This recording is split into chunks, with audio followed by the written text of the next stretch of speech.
kenapa dinamakan ilmu kalam? Jadi kita harus paham juga bahwa kenapa disebut ilmu kalam. Yang pertama, persoalan yang terpenting di antara pembicaraan masa-masa pertama Islam ialah firman Tuhan. Itu bisa ya jadi Al-Quran. Jadi kalam itu adalah kalam Allah, adalah firman Tuhan. Jadi dia dikatakan ilmu kalam karena pembicaraan masa-masa pertama Islam ialah firman Tuhan.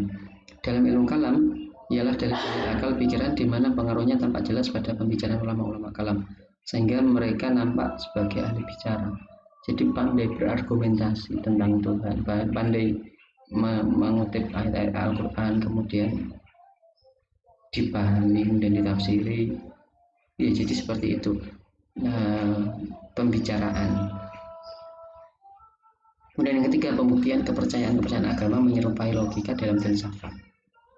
Jadi memang ada yang menyebutkan ilmu kalam itu adalah filsafat Islam. Oleh karenanya di dalam ilmu kalam itu pemberian argumen-argumen terkait kepercayaan dalam agama. Kenapa kok disebutkan bahwa Allah itu kenapa takdir itu bisa dirubah, kemudian ada penjabarannya, dikutipkan ayat ini. Jadi seakan membangun argumentasi sehingga dia disebut sebagai ilmu kalam, berargumen. Adapun untuk objek kajian, kenapa ada istilah objek kajian? Supaya kita bisa fokus atau bisa paham betul fokus dari ilmu kalam itu apa saja. Jadi ketika kita menjelaskan pun kita tidak terlalu lebar sampai kemana-mana. Jadi kita harus mengantisipasi itu sehingga kita harus tahu objek kajian, masalah pengetahuan, ma'rifah, dan cara memperolehnya, masalah kebaharuan alam, hudusul alam, masalah keesaan Allah, masalah tanzih, penyucian Allah, dan penolakan tasybih, penyerapan Allah atas makhluknya, masalah ayat Allah dan hubungannya dengan zatnya, apakah zatnya sama dengan sifatnya ataupun berbeda. Jadi sekali lagi pembahasan ilmu kalam itu berbicara tentang ketuhanan. Jadi apapun yang menyinggung tentang ketuhanan itu kemudian bisa dimasukkan dalam objek kajian ilmu kalam. Dan memang nampaknya di aspek ini, ma'rifah ini nampak sama hampir ada kemiripan dengan ilmu tasawuf. Nah ini nanti ada pembahasan sendiri terkait ilmu kalam, perbandingan ilmu kalam, tasawuf, dan juga filsafat. Nanti kita akan bicarakan di pertemuan selanjutnya. Tapi yang pasti yang perlu dicatat adalah kajian ilmu kalam itu ada setidak-tidaknya ada 5. 5 ini kalau kita jabarkan bisa banyak sekali. Kenapa? Karena ini ada hubungan ini. Kemudian masalah keesaan Allah itu dalam hal apa saja. Apakah ketika kita kemudian sakit, kemudian datang ke dokter itu kemudian bisa dimaknai bahwa sudah tidak mengesahkan Allah dalam hal meminta kesembuhan. Itu banyak sekali nanti perdebatan yang begitu. Ini hanya prolog saja, ini hanya permulaan saja, karena kita masih punya sekitar 13 pertemuan untuk kita membicarakan tentang kajian mengkaji ilmu kalam. Ada lagi, ini kemudian ada masalah kalam Allah, ada masalah kenabian, ada masalah kemaksuman. Maksum itu begini, jadi para nabi itu dijamin tidak melakukan dosa. Wah, ini nanti diperdebatkan. Maksudnya dijamin itu bagaimana? Apakah tidak pernah berdosa sama sekali, tidak pernah bersalah sama sekali, atau ketika salah langsung diingatkan? Nah, itu nanti perdebatannya nanti. Jadi bukan di pertemuan kali ini ya. Masalah tempat kembali al-mi'ad, kemudian masalah al-jabr wal ikhtiar, keterpaksaan dan kebebasan berkehendak. Seperti yang saya sampaikan tadi, apakah manusia itu bebas berkehendak atau manusia itu sudah terbebani oleh catatan kodok-kodoknya di masa azali dulu, di zaman azali dulu. Nah, itu diperdebatkan oleh para mutakallimin. Nah, yang terakhir, fungsi ilmu kalam yaitu menjawab problematika penyimpangan teologis agama lain. Jadi kita bisa kemudian Jadi kalau keberagaman kita, kebertuhanan kita itu berdasarkan dalil nakli dan akli yang kuat, dalil nas, kemudian dalil logika yang kuat, itu bisa kita gunakan untuk menjelaskan atau menjawab problematika agama-agama lain.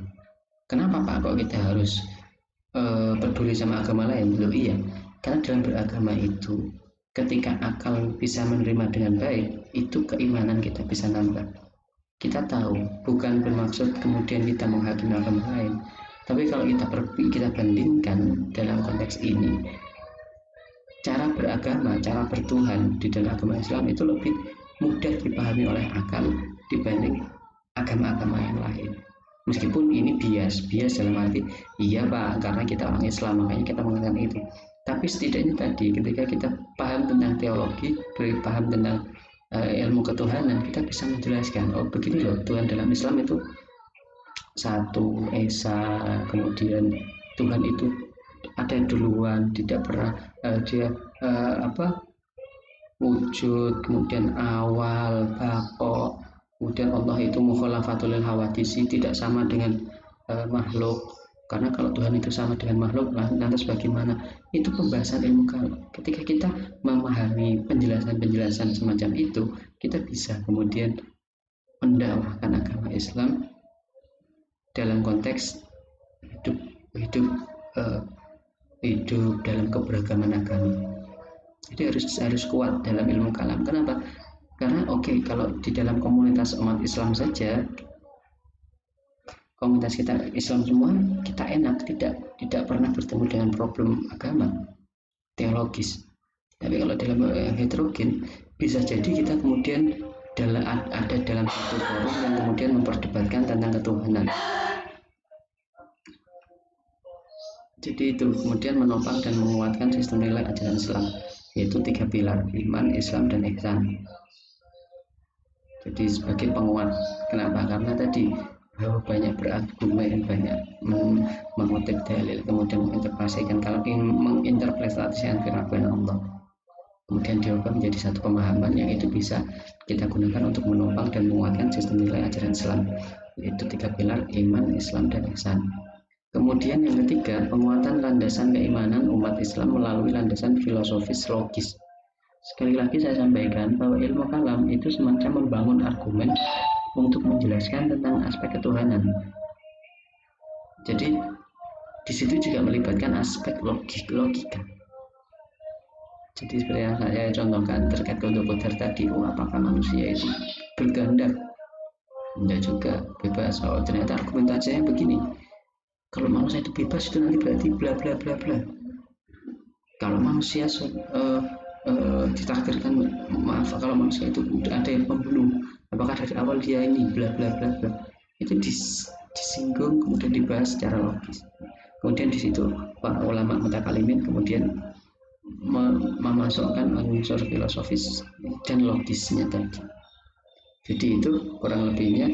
Jadi yang pasti ilmu kalam seperti yang sudah kita bicarakan tadi berbicara tentang ketuhanan, ilmu yang bicara firman Allah, kemudian ilmu yang berbicara tentang perdebatan atau penyampaian-penyampaian yang dilakukan oleh ulama-ulama mutakalimin terkait Allah, kemudian berbicara tentang aspek yang filosofis logis, membangun argumentasi tentang ketuhanan, itu ilmu kalam. Dan fungsinya tadi salah satunya menjawab problematika penyimpangan teologis agama lain, menopang menguatkan sistem nilai ajaran Islam, penguatan landasan keimanan melalui landasan filosofis. Jadi itu yang bisa saya sampaikan untuk pertemuan kali ini, dan